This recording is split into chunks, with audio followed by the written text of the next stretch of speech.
नमस्कार दोस्तों, मैं अजीत सर रीजनिंग आपके अपने YouTube channel technical study point में एक बार फिर से स्वागत करता हूं। तो दोस्तों, आज हम रीजनिंग का बहुत ही इम्पोर्टेंट टॉपिक पढ़ने जा रहे हैं, कैलेंडर। कैलेंडर आज हम यहाँ पर पढ़ने जा रहे हैं और कैलेंडर में हम पढ़ने वाले हैं आज हम रिपीटेशन ऑफ कैलेंडर, कैलेंडर की पुनरावृत्ति। दोस्तों, अक्सर एग्जामों में यहाँ से क्वेश्चन पूछा जाता है और क्वेश्चन हमारा गलत हो जाता है।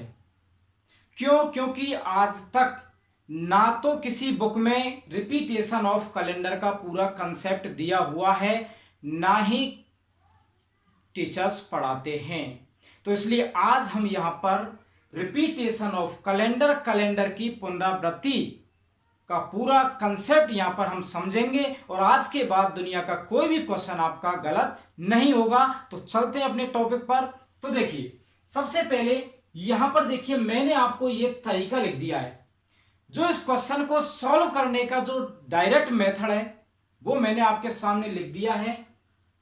तरीका क्या है कि वर्ष में 4 का भाग लगाना है, शेषफल हमें देखना है। शेषफल यदि 1 बचेगा तो +6 करना है, शेषफल यदि 2 या 3 बचेगा तो 11 प्लस करना है, और यदि शेषफल 0 बचेगा तो 28 प्लस करना है। दोस्तों, ये तो सभी बुक्स में आपको मिल जाएगा, सभी टीचर्स भी ये पढ़ाते हैं, लेकिन इतने से हमारा काम नहीं चलेगा, हमारा क्वेश्चन गलत हो जाता है। एग्जाम में जो मैक्सिमम क्वेश्चन पूछा जाता है वो पूछा जाता है 12 और 40 प्लस करने के आधार पर। तो 12 और 40 हम कब प्लस करते हैं, आज हम पूरा यहाँ पर कंसेप्ट समझने वाले हैं। तो देखिए, हम स्टार्ट करते हैं। ये हमने हमारा डायरेक्ट मेथड है जो मैंने आपके सामने यहाँ पर लिख दिया। अब देखिए, 12 40 हमें प्लस कब करना है। जैसे हमें क्वेश्चन दिया जाएगा, हम क्वेश्चन से समझते हैं।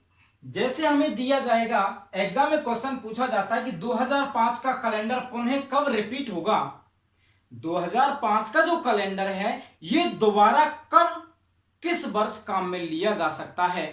तो दोस्तों, दोबारा कब काम में लिया जाएगा, इसका मतलब इस 2005 का जो कैलेंडर है 1 जनवरी से लेकर के 31 दिसंबर तक जिन डेटों में जो भी बार पड़ता है वही बार सेम उन्हीं डेटों में उस वर्ष पढ़ना चाहिए जिस वर्ष वो कैलेंडर रिपीट होगा। तो इस तरीके से हमसे क्वेश्चन पूछा जाएगा। क्वेश्चन को सॉल्व करने का अपने पास डायरेक्ट मेथड है। सबसे पहले हमें क्या लेना है, सबसे पहले वर्ष लेना है। 2005 की यदि हम बात करते हैं तो वर्ष तो क्या है, 5 है, और 2000 क्या है, शताब्दी वर्ष है। 2005 में 5 तो वर्ष है और 2000 क्या है, शताब्दी वर्ष है। हमें लेना है क्या, वर्ष लेना है। तो सबसे पहले हमने वर्ष को लिया, उसके बाद 4 का भाग लगाना है।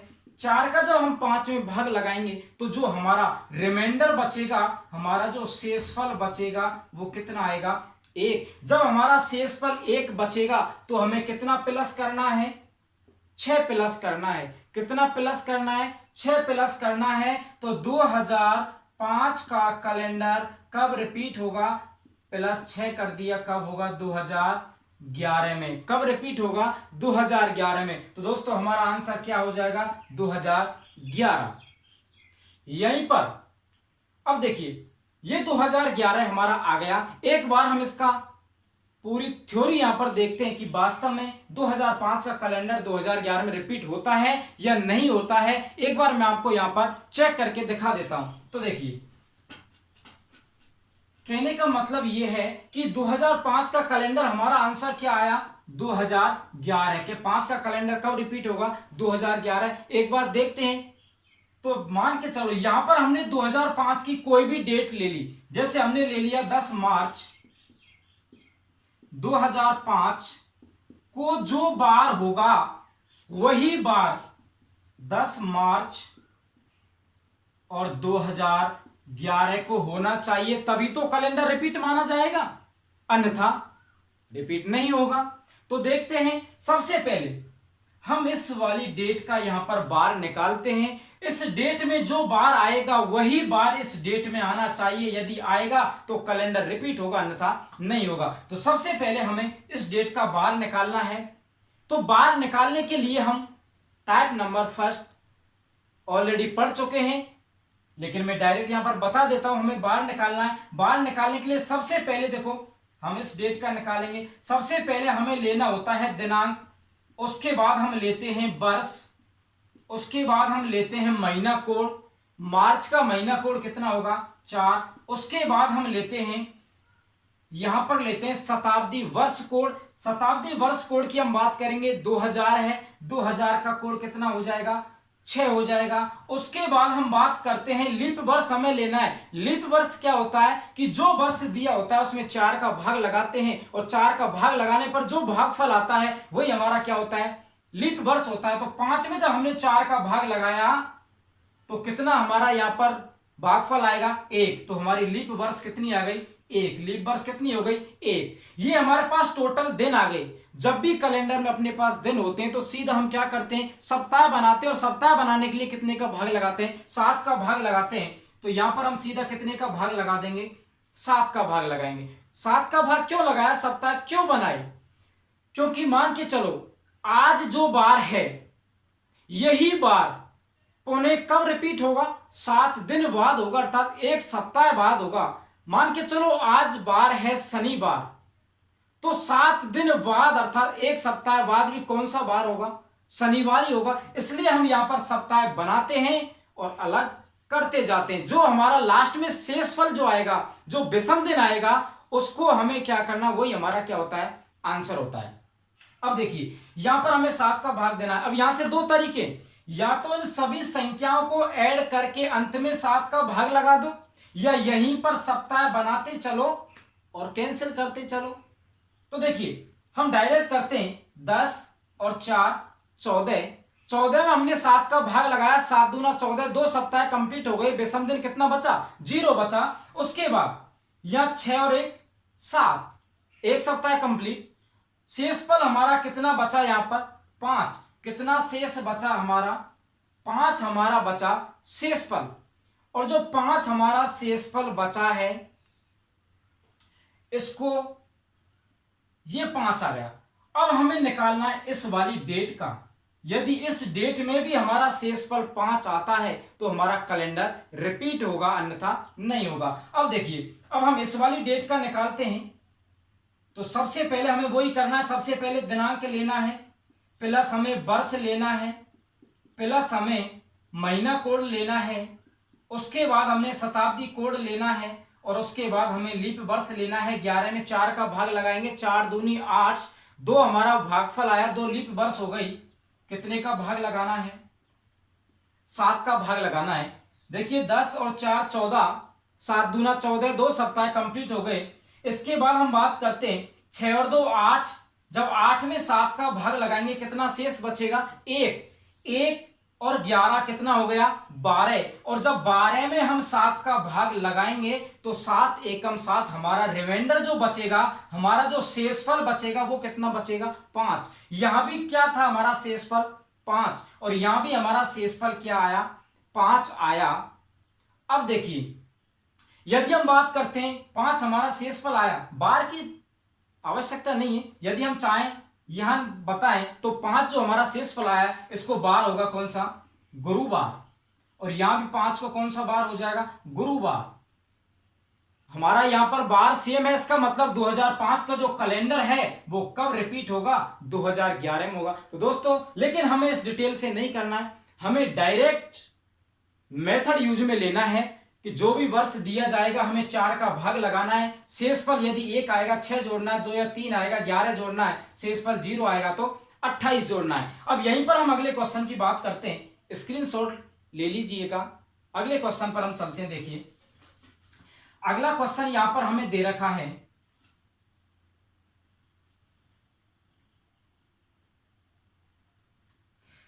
अगला हमें क्वेश्चन यहां पर दे दिया, मान के चलो हमें दिया 1900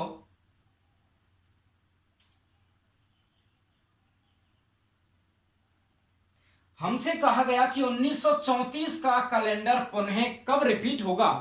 तो 1934 का हमें कैलेंडर बताना है कि पुनः किस वर्ष ये काम में लिया जा सकता है। तो देखिए हमारे पास डायरेक्ट तरीका जो है वो क्या है, सबसे पहले क्या लेना है, हमें वर्ष लेना है। वर्ष कितना है 34।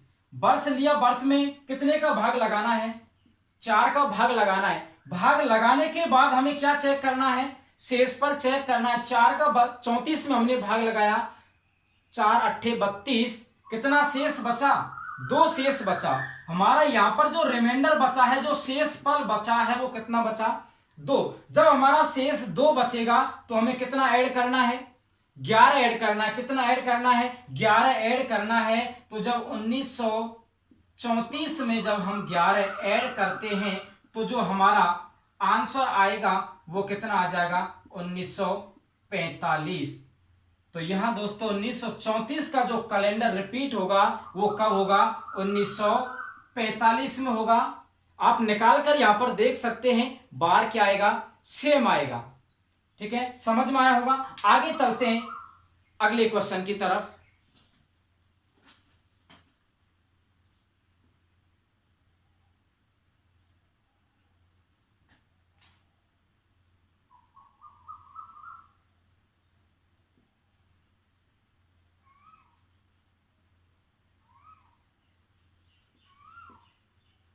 अगला क्वेश्चन यहां पर आपके सामने स्क्रीन पर है। हमसे कहा गया कि 1815 का कैलेंडर पुनः कब रिपीट होगा। तो सबसे पहले हमें लेना है वर्ष, कितना है, 15 है।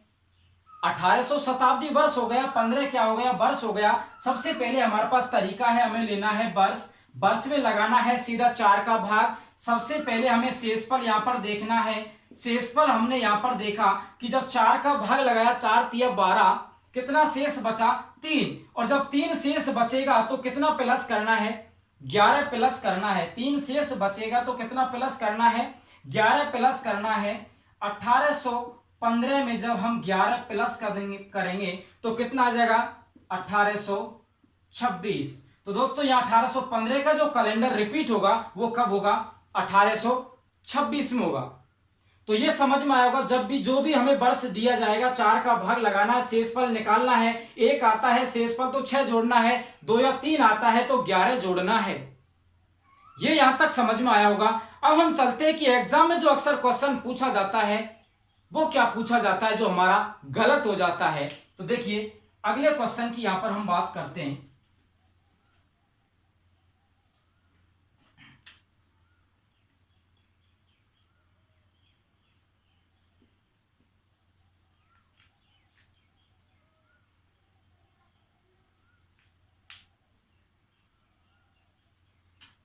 देखिए यहां पर हमें दे रखा है 1890 का कैलेंडर पुनः कब रिपीट होगा।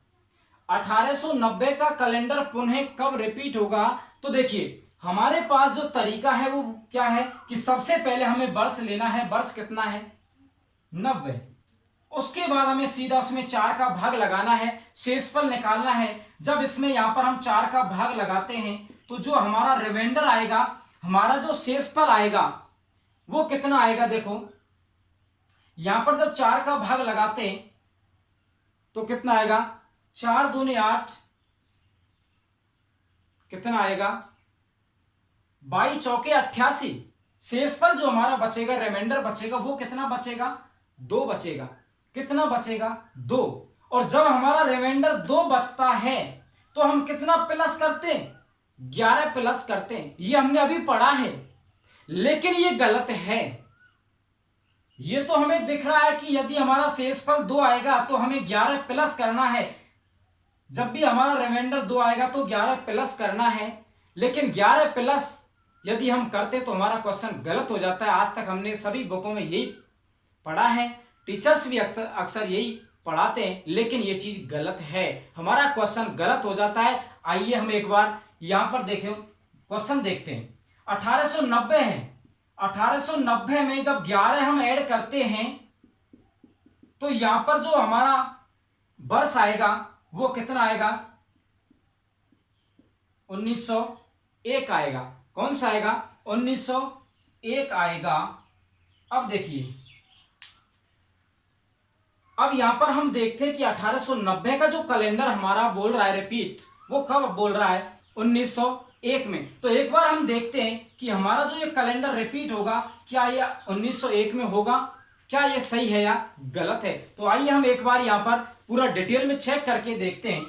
तो देखिए, जैसे मान के चलो यहां पर हम लेते हैं 5 जनवरी, कोई भी यहां पर हम डेट ले सकते हैं, 5 जनवरी 1890 को जो बार होगा वही बार 5 जनवरी 1901 को होना चाहिए। भाई दोनों डेटों में बार यदि सेम आएगा तो हमारा कैलेंडर रिपीट होगा, अन्यथा नहीं होगा, गलत हो जाएगा। तो देखिए हम देखते हैं यहां पर, तो सबसे पहले हम इस वाली डेट का यहां पर बार निकाल के देखते हैं। तो सबसे पहले हम इसका बार निकालेंगे। तो बार निकालने के लिए हमारे पास तरीका है। सबसे पहले हमें दिनांक लेना है कितना, 5 दिनांक। उसके बाद हमें वर्ष लेना है कितना, 90। उसके बाद हमें महीना कोड लेना है जनवरी। दोस्तों जब भी हमें बार निकालना हो तो ध्यान रखना, जब भी जनवरी फरवरी का महीना दिया हो तो सबसे पहले हमें वर्ष पर जाना है, वर्ष चेक करना कि जो वर्ष है वो साधारण है या लीप है। ऐसा क्यों करते हैं, क्योंकि लीप वर्ष में जनवरी और फरवरी का कोड बदल जाता है, इसलिए हमें यहां पर चेक करना होता है। अब देखिए 1890 कौन सा वर्ष है, साधारण वर्ष है, इसलिए जनवरी का जो कोड होगा हमारा कितना होगा, 1। महीने का हमने कोड ले लिया। उसके बाद हमें लेना है शताब्दी कोड। शताब्दी है 1800, 1800 का जो कोड होगा वो कौन सा होगा, 2 होगा। अब दोस्तों शताब्दी कोड ये हम पहले बात कर चुके हैं, शताब्दी कोड कितना हो गया, 2। उसके बाद हमें लेना है लीप वर्ष। लीप वर्ष के लिए जो वर्ष दे रखा है उसमें 4 का भाग लगाना है। कितने का भाग लगाना है, 4 का भाग लगाना है, और जो भागफल आएगा वही हमारी लीप वर्ष होगी। तो जब 90 में 4 का भाग लगाते हैं तो 22 चौके 88, कितना हमारा लीप वर्ष निकल के आया, 22। उसके बाद हमें देना है सीधा कितने का, 7 का भाग, क्योंकि ये टोटल दिन हो गए। और जब भी हमारे पास दिन होते हैं कैलेंडर में तो सीधा 7 का भाग लगा देते हैं, और 7 का भाग लगाने पर जो हमारा शेषफल आता है, जो रिमाइंडर आता है, वही हमारा क्या होता है, आंसर होता है।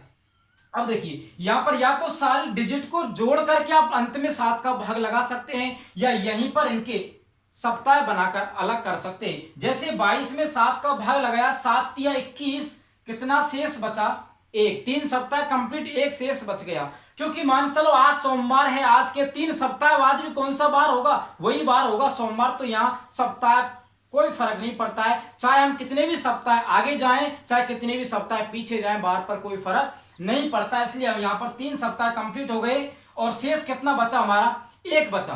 अब देखिए उसके बाद हम आगे बात करते हैं, 5 और 2 7, 1 सप्ताह कंप्लीट हो गया। उसके बाद यहां पर हम बात करते हैं 7 का हम भाग लगाते हैं कितने में, 90 में। जब इसमें हम 7 का भाग लगाएंगे तो देखिए 7 एकम 7, 2 बच गया, 0 उतार ली, 20 हो गया। 20 में जब 7 का भाग लगाया कितना आ गया, 7 दूना 14, कितना शेष बचेगा, 6 बचेगा। तो 12 सप्ताह तो यहां पर कंप्लीट हो गए, 12 सत्ते 84, शेष कितना बचा, 6। तो हमें तो शेषफल चाहिए, 12 सप्ताह कंप्लीट हो गए। यदि आज जो बार है उससे 12 सप्ताह आगे जाएंगे तो वही बार होगा। तो 12 सप्ताह कंप्लीट हो गए, यहां पर शेषफल कितना बचा हमारा, 6 बचा। उसके बाद 6 और 1 7, 1 सप्ताह ये कंप्लीट हो गया। हमारा जो फाइनल यहां पर शेषफल बचा वो कितना बचा, 1 बचा। कितना बचा, 1 बचा। अब देखो अब हम बात करते हैं इस वाली डेट की। यदि इस वाली डेट में भी शेषफल 1 आता है तो हमारा कैलेंडर रिपीट होगा, अन्यथा नहीं। तो इसका हम निकालते हैं। तो सबसे पहले कोई दिनांक लेना है, उसके बाद वर्ष लेना है। वर्ष कौन सा है, 1 है, 1900 शताब्दी वर्ष है, 1 क्या है, वर्ष। उसके बाद महीना कोड लेना है, जनवरी 1 है। उसके बाद हमें लेना है शताब्दी कोड 1900, 0 है। उसके बाद हमें लेना है क्या, लीप वर्ष लेना है। तो लीप वर्ष हमारी क्या हो जाएगी, 0, क्योंकि 1 में 4 का भाग लगाएंगे 0। तो हमारा उसके बाद हमें कितने का भाग लगा देना है, 7 का भाग लगा देना है। तो देखिए यहां पर हम बात करते हैं 5 6 7, 7 में 7 का भाग लगाया, शेषफल क्या आया हमारा, 0। शेष क्या आया हमारा, 0। अब मुझे ये बताइए यहां पर हमारा शेष बचा 1 और यहां पर हमारा शेष बचा 0। यदि यहां हम बात करते हैं बार की तो यहां पर हमारा बार आता है रविवार, और यदि यहां पर हम बात करते हैं तो यहां पर हमारा बार आता है शनिवार। तो दोस्तों क्या यहां पर हमारा बार मैच हुआ? नहीं हुआ। इसका मतलब 1890 का जो कैलेंडर है वो 1901 में नहीं होगा। अक्सर क्वेश्चन जो पूछा जाता है यहां से पूछा जाता है, तो उसके लिए देखिए हमारा तरीका क्या है। ये आपके सामने तरीका लिखा हुआ है। देखिए क्या है कि किसी वर्ष में 6 या 11 या 28 जोड़ने पर मध्य में कोई साधारण शताब्दी वर्ष, मध्य में कोई साधारण शताब्दी वर्ष आता है तो उस वर्ष में 6 तथा 11 के स्थान पर क्या जोड़ते हैं हम? 12 जोड़ते हैं। अब मुझे ये बताइए 1890 से हम कहां पहुंचे? 1890 सबसे पहले तो हमें यही चेक करना है, वर्ष में 4 का भाग लगाना है, शेषफल निकालना है। शेषफल निकालने के बाद जितना प्लस करना है 6 11 वो करना है। प्लस करने के बाद जो वर्ष आता है और जो जिस वर्ष का यहां पर पूछा गया है 1890 का पूछा है और निकल के क्या गया 1901। अब हमें देखना है इन दोनों वर्षों के बीच क्या कोई साधारण शताब्दी वर्ष आया है क्या? यदि कोई साधारण शताब्दी वर्ष आता है तो ध्यान रखना वहां पर हम 6 11 प्लस नहीं करते हैं, उसके स्थान पर कितना प्लस करते हैं? 12 प्लस करते हैं। दुनिया का कोई भी क्वेश्चन गलत नहीं होगा, यह मेरा वादा है। आप प्रैक्टिस कर सकते हो। अब देखिए यहां पर 1890 से जब हम 1901 तक गए तो बीच में यहां पर कौन सा वर्ष आया है? साधारण शताब्दी वर्ष आया है। कौन सा? 1900 साधारण शताब्दी वर्ष है। और जब साधारण शताब्दी वर्ष बीच में आता है तो 6 11 प्लस नहीं करते हैं दोस्तों। कितना प्लस करना है हमें? 12 प्लस करना है। तो देखिए अब हम यहां पर 12 प्लस करते हैं, हमारा क्वेश्चन गलत नहीं होगा। तो आज के बाद ध्यान रखना दोस्तों, ये कंसेप्ट आपको ना किसी बुक में मिलेगा, ध्यान रखना, इसलिए ध्यान से इसको समझना है। 1890 का कैलेंडर कब रिपीट होगा? ठीक है, तो हमने सबसे पहले तो देखो हमें वही करना है, वर्ष लेना है और वर्ष में हमें 4 का भाग लगा देना। शेषफल हमारा कितना आया? 2। जब शेषफल 2 आता है तो कितना प्लस करते हैं? 11। जब 1890 में हमने 11 प्लस किया तो हमारा कितना आ गया? 1901। अब हमें देखना है इन दोनों वर्षों के बीच में कहीं कोई साधारण शताब्दी वर्ष तो नहीं है। तो कौन सा आया है यहाँ पर? 1900 आया है। 1900 साधारण शताब्दी वर्ष है। तो हम यहाँ पर हम 6 और 11 प्लस नहीं करेंगे दोस्तों। कितना प्लस करना है हमें? 12 प्लस करना है। अब 12 प्लस करके हम यहाँ पर देखते हैं। तो यहां पर देखो हम 1890 और 1890 में जब हम 12 प्लस करते हैं तो हमारा कितना आता है? 1902। कौन सा वर्ष आता है? 1902। कि 1890 का जो कैलेंडर रिपीट होगा वो कब होगा? 1902 में होगा। तो देखिए हम यहीं पर देखते हैं, जैसे हमने यहां पर कोई भी डेट ले ली, हमने लिया 10 जनवरी। 10 जनवरी 1890 को जो बार होगा वही बार 10 जनवरी 1902 को होना चाहिए, तभी हमारा कैलेंडर क्या होगा? रिपीट। तो दोस्तों देखिए यहां पर सबसे पहले हमें इसका बार निकालना है। तो बार निकालने के लिए हमें पता है सबसे पहले दिनांक प्लस वर्ष लेना है, प्लस महीना कोड लेना है, प्लस शताब्दी कोड लेना है और लास्ट में हमें लीप वर्ष लेना है। और कितने का भाग लगा देना है? 7 का भाग लगाना है। तो यहां पर देखो 7 का भाग लगा दो, 7 × 21, 1 बचा। उसके बाद हम बात करते हैं यहां पर 7 का जब 90 में भाग लगाया 12 7 84, कितना शेष बचा हमारा? यहां पर 6 बचा। उसके बाद 6 और 1 7 हो गया, 10 और 2 12 और 1 13, कितना हो गया? 13 हो गया। कितना आ गया यहां पर? देखिए सबसे पहले एक बार यहां देखो, सबसे पहले हमें क्या करना है? दिनांक लेना है, उसके बाद हमें वर्ष लेना है, फिर हमें महीना कोड लेना है, फिर हमें शताब्दी कोड लेना है और हमें लेना है लीप वर्ष और लास्ट में 7 का भाग लगा देना है। तो यहां पर देखिए कितना आएगा? 10 12 और 1 कितना? 13। कितना आ गया दोस्तों? 13। और जब 13 में हम यहां पर भाग लगाते हैं कितने का?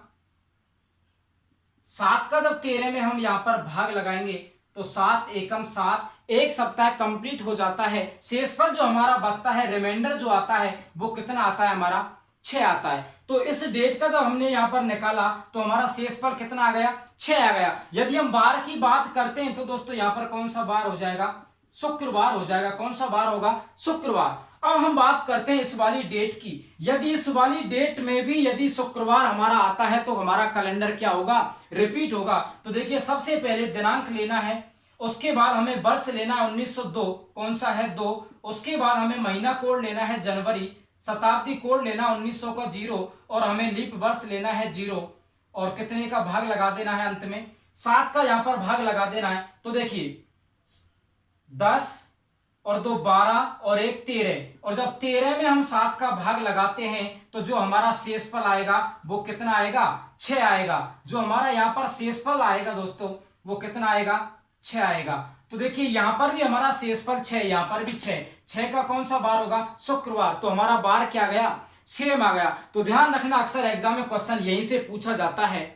तो तरीका डायरेक्ट मेथड मैंने आपको बता दिया है। जो भी वर्ष दे रखा है, जिस भी वर्ष के कैलेंडर की पुनरावृत्ति की बात की जाए, सबसे पहले हमें वर्ष लेना है, 4 का भाग लगाना है, शेषफल देखना है। यदि 1 आता है तो 6 जोड़ देना है, 2 या 3 आता है तो उसमें 11 जोड़ देना है। जोड़ने के बाद जो वर्ष प्राप्त होता है उन दोनों के बीच में देखना है कहीं कोई साधारण वर्ष, शताब्दी वर्ष तो नहीं है। यदि कोई साधारण शताब्दी वर्ष आता है तो 6 11 ना जोड़ के हम कितना जोड़ते हैं, 12 जोड़ते हैं। हमारा क्या आ जाएगा, आंसर आ जाएगा। अब दोस्तों यहां पर आया है, किसकी बात करें, साधारण शताब्दी वर्ष। वर्ष कौन सा होना चाहिए, साधारण शताब्दी वर्ष होना चाहिए। लीप शताब्दी वर्ष होगा तो कोई फर्क नहीं पड़ेगा। फर्क किससे पड़ेगा, साधारण शताब्दी वर्ष से। तो ये समझ में आया होगा। उसके बाद हम अगले क्वेश्चन की बात करते हैं। तो देखिए अगला क्वेश्चन है हमारा,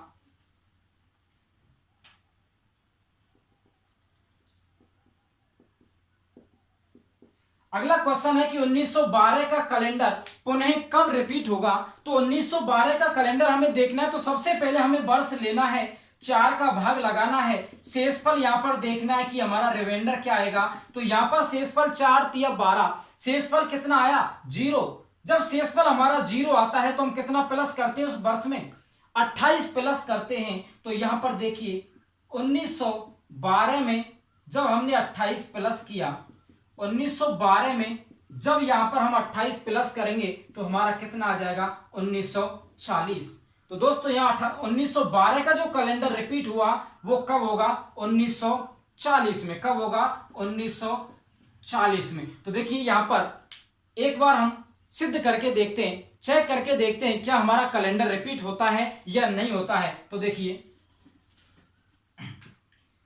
जैसे हमने कोई भी यहां पर डेट ली, जैसे हमने ले लिया 8 मार्च 1912 को जो बार होगा वही बार 8 मार्च 1940 को होना चाहिए। यदि इस डेट में जो बार आएगा हमारा वही बार यदि इस डेट में आता है तो हमारा कैलेंडर क्या माना जाएगा, रिपीट माना जाएगा। तो सबसे पहले हम देखो इस डेट का बार निकालते हैं। तो सबसे पहले हमें लेना है दिनांक कितना, 8। उसके बाद हमें वर्ष लेना है 12। उसके बाद हमें लेना है महीना कोड, मार्च कोड कितना होगा, 4। उसके बाद हमें लेना है शताब्दी वर्ष कोड, 1900 है, कोड कितना हो जाएगा, 0। और उसके बाद हमें लेना है लीप वर्ष, 12 है, वर्ष 12 है। जब भी लीप वर्ष निकालते हैं तो वर्ष में 4 का भाग लगाते हैं, जो भी हमारा भागफल आता है वही हमारा लीप वर्ष होता है। तो 4 तिया 12, कितना लीप वर्ष आ गया, 3। और अंत में कितने का भाग लगाते हैं, 7 का भाग लगाते हैं। या तो सभी डिजिट को जोड़ने के बाद 7 का भाग लगा दो, या यहीं पर 7 7 के पेयर बना के अलग करते चलो, जो हमारा अंत में शेष आएगा वही हमारा क्या होगा, आंसर होगा। तो देखिए यहां पर हम बात करते हैं 4 और 3 7, एक पेयर कंप्लीट, 7 का भाग लगाया, 7 एकम 7, कितना शेष बचा, 5। 7 का भाग लगाया, 7 एकम 7, कितना बचा, 1। 5 और 1 6। तो दोस्तों यहां पर हमारा शेषफल कितना आया, 6। और 6 शेषफल आया तो कौन सा बार होगा हमारा, शुक्रवार। कौन सा बार होगा हमारा, शुक्रवार। अब हम देखते हैं इस डेट का बार निकाल के। सबसे पहले हमने लिया दिनांक, उसके बाद हमने लिया वर्ष, उसके बाद हमने लिया महीना कोड, उसके बाद हमें लेना है शताब्दी वर्ष कोड, उसके बाद लेना है अंत में लीप वर्ष, कितना आ जाएगा, 10। और हमें लास्ट में कितने का भाग लगा देना है, 7 का लगाना है। तो देखिए 7 एकम 7 कितना बचा 3, 3 और 4 कितना 7, 7 का भाग लगाया 7 पद 35 कितना बचा 5, 7 एकम 7 कितना बचा 1, तो यहां पर 5 और 1 6, दोस्तों कितना शेष बचा 6, तो यहां पर भी कौन सा बार होगा शुक्रवार होगा। कौन सा बार होगा शुक्रवार। तो समझ में आया होगा 1912 का कैलेंडर कब रिपीट होना है 1940 में। 12 भी देखो ध्यान रखना, साधारण वर्ष का कैलेंडर साधारण वर्ष में ही रिपीट होगा ना कि लीप वर्ष में, और लीप वर्ष का कैलेंडर लीप वर्ष में रिपीट होगा ना कि साधारण वर्ष में। क्यों ऐसा क्यों होता है, क्योंकि मान के चलो साधारण वर्ष का कैलेंडर, यह हम बात करते हैं लीप वर्ष का कैलेंडर लीप वर्ष में होगा, साधारण में नहीं हो सकता। क्यों, हाँ हो सकता है, लेकिन मैक्सिमम हम बात करते हैं तो 28 फरवरी तक हो सकता है, क्योंकि साधारण वर्ष में जो फरवरी होती है वो 28 दिन की होती है, लेकिन लीप वर्ष में एक दिन एक्स्ट्रा हो जाता है। फरवरी कितने की होती है 29 दिन की, तो हमारा यहां पर कैलेंडर आगे चल के क्या हो जाता है गलत हो जाता है। तो यहां पर हमारा बार क्या आया सेम आया, इसका मतलब 1912 का कैलेंडर हमारा कब रिपीट होगा 1904 में। तो देखिए आगे चलते हैं अगले क्वेश्चन पर।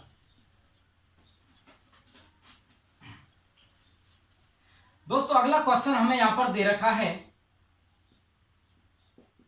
1872 का कैलेंडर पुनः कब रिपीट होगा। ध्यान रखना काफी बार यहां से ये क्वेश्चन पूछा गया है, ये क्वेश्चन काफी बार एसएससी वगैरह में पूछा गया है, और अक्सर क्वेश्चन जो पूछा जाता है यहीं से पूछा जाता है। तो ध्यान रखना 1872 है, 1672 है, 1772 है, तीनों चारों क्वेश्चन काफी बार पूछे गए हैं। तो देखिए अब यहां हमें क्वेश्चन करना है, हमारे पास तो डायरेक्ट मेथड है।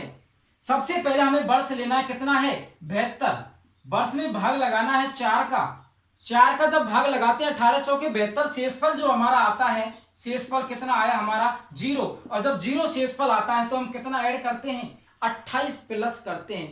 कितना प्लस करते हैं 28, 28 जब यहां पर हम प्लस करेंगे दोस्तों हमारा कैलेंडर क्या हो जाएगा गलत हो जाएगा। क्यों, आगे बात करते हैं। देखिए अब यहां पर देखिए इस तरीके से हमारा क्या आ गया, जब इसमें कितना प्लस करना है 28 प्लस करना है। 1872 में जब हमने 28 प्लस किया, 1872 में जब हम 28 प्लस करेंगे तो यहां पर जो हमारा वर्ष आएगा दोस्तों कौन सा आएगा 1900 आएगा। मैंने अभी बताया था कि साधारण वर्ष का कैलेंडर केवल साधारण वर्ष में रिपीट होगा, और लीप वर्ष का कैलेंडर केवल लीप वर्ष में रिपीट होगा, साधारण में नहीं होगा। हो सकता है लेकिन मैक्सिमम 28 फरवरी तक। अब मुझे ये बताओ कि 1872 का कैलेंडर पूछा है, 72 साधारण वर्ष है या लीप वर्ष है? लीप वर्ष है। 72 कौन सा वर्ष है? लीप वर्ष है। इसका मतलब 1872 का कैलेंडर लीप वर्ष में ही रिपीट होना चाहिए। लेकिन यहां हमारा जो आया है 28 प्लस करने पर कितना आया है 1900 आया है। 1900 क्या लीप शताब्दी वर्ष है? नहीं, कौन सा है साधारण वर्ष है। ये कौन सा वर्ष है साधारण। तो इसका मतलब 1872 का कैलेंडर 1900 में कभी रिपीट नहीं होगा। क्यों, अब देखो यहां रिपीट नहीं होगा, जबकि यहां तो कह रहा है कि 0 शेष बचे तो 28 प्लस कर दो। पिछले क्वेश्चन में हमने 28 प्लस किया था, हमारा आंसर आ गया। लेकिन यहां पर हमारा आंसर क्यों नहीं आ रहा? क्योंकि यहां तो लीप वर्ष से कैलेंडर पूछा है, रिपीट होने की बात की है। यहां पर वर्ष कौन सा आ गया 28 प्लस करने पर 1900, जो कि कौन सा है साधारण वर्ष है। लीप वर्ष का कैलेंडर कभी भी साधारण वर्ष में रिपीट नहीं होगा। इसके लिए दोस्तों हमारे पास यह तरीका है कि देखो यहां पर जब भी हमारा शेषफल 0 आएगा तो हमें कितना प्लस करना है 28 प्लस करना है। प्लस करने के बाद हमें देखना कि जो हमारा वर्ष आता है 1872 में जब हमने 28 प्लस किया तो हमारा आ गया कितना 1900। प्लस करने के बाद जो वर्ष प्राप्त होता है हमें देखना कि दोनों के बीच में कहीं कोई साधारण शताब्दी वर्ष तो नहीं आया है।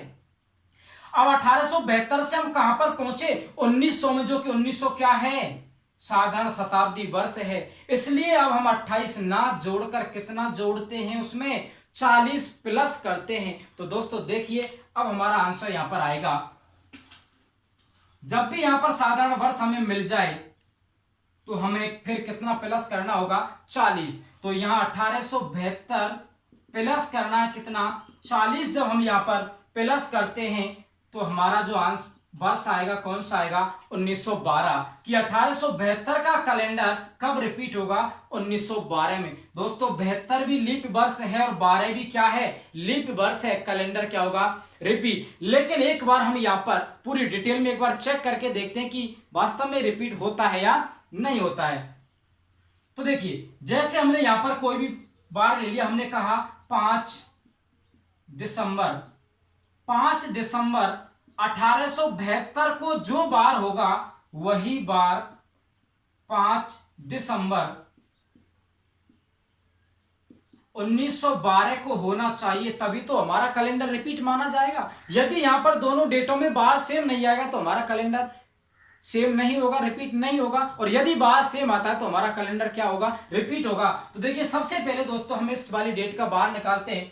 तो सबसे पहले हमें लेना है दिनांक, उसके बाद हमें लेना है वर्ष, उसके बाद लेना है महीना। कोड दिसंबर है, दिसंबर का जो कोड होगा वो कितना होगा 6 होगा। उसके बाद हमें लेना है क्या शताब्दी वर्ष कोड लेना है। तो यहाँ पर शताब्दी 1800 कोड कितना होगा 2। अंत में लेना है हमें लीप वर्ष। लीप वर्ष 72, यहाँ पर जो वर्ष दे रखा है वो 72 है। 4 का भाग लगाएंगे कितना आ जाएगा 18 चौके 72। जो हमारा लीप वर्ष आएगा कितना आएगा 18। अंत में कितने का भाग लगा देना है 7 का। 7 दूना 14, कितना शेष बचा 4। उसके बाद हम बात करते हैं 5 और 2 7। 7 का यहां भाग देंगे 7 ढाई के 70, 10 सप्ताह कंप्लीट। शेष कितना बचेगा 2 बचेगा। अब देखो 6 और 2 8 और 4 12, कितना बचा 12। और 12 में जब 7 का भाग लगाते हैं तो हमारा जो शेषफल आएगा वो क्या आएगा 5 आएगा। 5 हमारा शेषफल बचा। यदि हम बार की बात करते हैं तो हमारा कौन सा बार आता है गुरुवार। कौन सा बार आएगा गुरुवार। अब देखते हैं यदि इस डेट में भी यही बार आता है तो हमारा कैलेंडर क्या हो जाएगा रिपीट हो जाएगा। तो देखिए अब इस वाली डेट का यहां पर हम बार निकालते हैं। तो सबसे पहले हमें वही दिनांक लेना है, हमें वर्ष लेना है 12, महीना कोड लेना है दिसंबर का 6, शताब्दी कोड लेना है 1900 का 0। उसके बाद हमें लीप वर्ष लेना है 3 और लगा देना है 7 का भाग। 7 एकम 7, कितना बचेगा 5 बचेगा। अब देखो 5 और 5 10 और 6 16, 16 और 3 कितना 19।